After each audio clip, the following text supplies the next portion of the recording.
What is up, YouTube? JazzX Captain here, and we are back today with another Warlock build.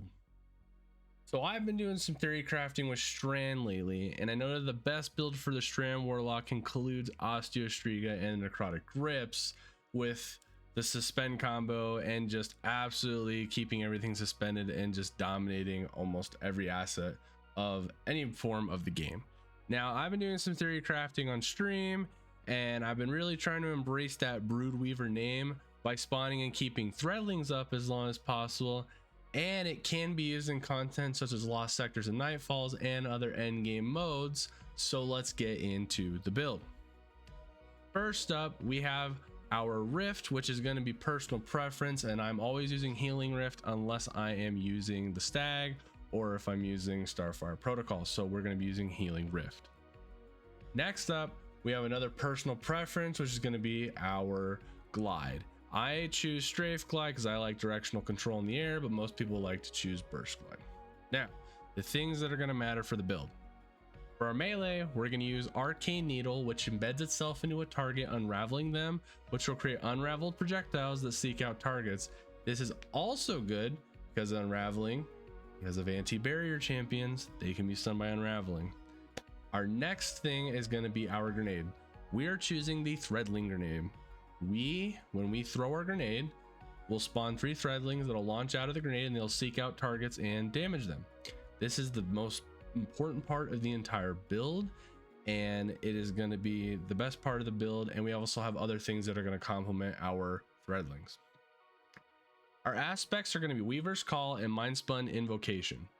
First off, Weaver's Call allows us to spawn 3 Threadlings.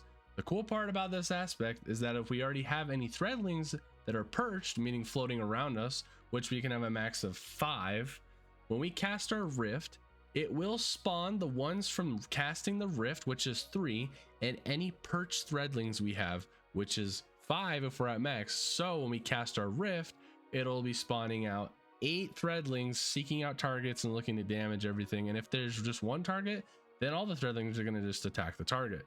This is going to be awesome, and as I've been playtesting, it's just been shredding the battlefield. It definitely is a lot of fun. Now, the next aspect we're going to be doing is Mindspun Invocation. This allows us to consume our Threadling grenade and instantly generate 5 perched Threadlings, meaning they're just spinning around us, ready to be sent out and go on the attack. And yeah, so that's going to combo with the Rift and our grenade, and we're just going to be keeping all of our Threadlings up with those. Now onto the Fragments, which is going to complement everything that we're going to be doing. So if you've been enjoying the build and you've been enjoying all of our other build videos, please come check me out live on Twitch Monday, Tuesday, Thursday, Friday at 10 a.m. and 7 p.m. where we do build testing, we do theory crafting, we also do challenges, raid stuff. We we hang out with the boys and whatnot, and it's a lot of fun, and I'd love to see all of you there. So let's get back into that build. Next up, we have our Fragments. The Fragments are a very important thing into the build, and they complement our already chosen abilities and aspects. So our first fragment is going to be Thread of Rebirth, which using a strand weapon will help us generate more Threadlings and really embrace the Broodweaver name. We're trying to spawn as many Threadlings here, and this is going to help out a lot. The next fragment is Thread of Isolation. This is going to sever targets for us, making them deal reduced damage, and when they are defeated, they will spawn a Tangle. Now, the Tangle is very important, and it's important in the same aspect as the Osteostriga and the Necrotic build, whereas in endgame content, by breaking this with a strand weapon and mods from our seasonal artifact, we can, in situations that are necessary, suspend and stun unstoppable champions and other champions from activating their barrier ability.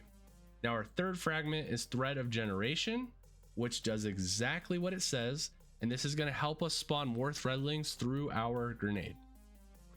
Our last fragment is going to be Thread of Evolution. This is important for our Threadlings as we want to make them stronger, and it also boosts our intellect, so you can't complain about getting more stat boosts. Now, that's basically the build, and weapons wise, as long as you're using a strand weapon, you're going to do just fine with this build. But we can dive a little bit deeper to make this build even better with our certain weapons, mods on our artifact, and armor mods. First off, there's this wonderful perk that they added with Lightfall called Hatchling, which can roll on any strand weapon.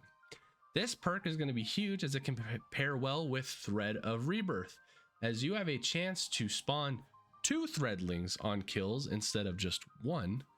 Now, through my playtesting, it happens about every 2 to 3 kills and helps keep Threadlings coming, which is awesome because we're trying to, embrace that Broodweaver name by using our exotic boots, the Swarmers, and through just Threadlings everywhere. Now, that's about it for weapons, as you can run anything else for whatever content you'd want to adapt your weapons to. As long as you're using a strand weapon, for the most part, killing most things, you're going to keep the Threadlings coming. Now, over to the artifact. As certain perks we select will make this build even better. First off, we have Untangler, which is on the 3rd column and the 3rd pick. This is where our Tangle comes into play that can stun champions if we need them to. Next up, we have Allied Unraveling, which is in the 4th column and the 4th pick down.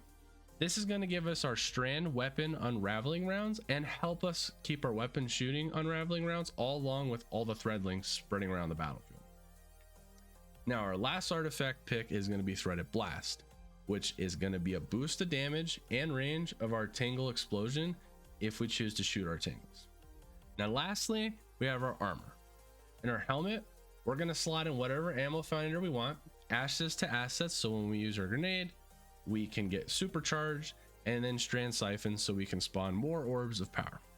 In our gloves, we have whatever loader of your choice, grenade kickstart, and impact induction for more reduced grenade recharge. For our chest piece, whatever mods you want to use, and I'm also using a stacks on stacks mod. You don't have to use stacks on stacks. I just like having more armor charges to bolster up the certain mods I have on my gear. Now the legs, we're running any surge mods that you like. I'm using Strand and Void since my main weapon is Perpetualis with Hatchling, and I'm also using Two-Tailed Fox, which is technically Void, but also shoots Void, Solar, and Arc. And then we have an Innervation mod in there as our last one. And then lastly is our class item, and we are using a double bomber and a time dilation to keep our armor charge time going. That's it for our build video today. I hope you enjoy. Please leave a like if you liked the video, leave a dislike if you didn't like the video. I love hearing the feedback. Leave a comment as well, say hello, and please don't forget to subscribe if you want to see more Destiny 2 content. Again, if you want to catch me live on Twitch, JazzX Captain, streaming Monday, Tuesday, Thursday, Friday, 10 a.m. and I stream at 7 p.m. Thanks for watching, and peace out.